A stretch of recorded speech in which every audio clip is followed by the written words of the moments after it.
రైతులే రాజులు అన్నారు, రాబందులై పీడిస్తున్నారు. అమలు గాని ఎన్నో హామీలు, అన్నదాతకు వెన్నుపోటు.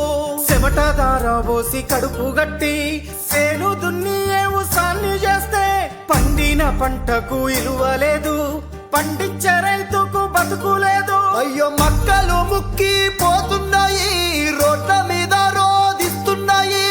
వడ్ల రాసి వేడుకుంటున్నది, కల్లంల కుల్లి పోతున్నది. కాంగ్రెసు చేసిన మోసానికి ఏడుస్తున్నాడమ్మా రైతు, కల్లంలో తన పంట రాసి చూసి. తల్లడిల్లుతున్నాడు రైతు, కాంగ్రెసు సర్కారు తీరు చూసి.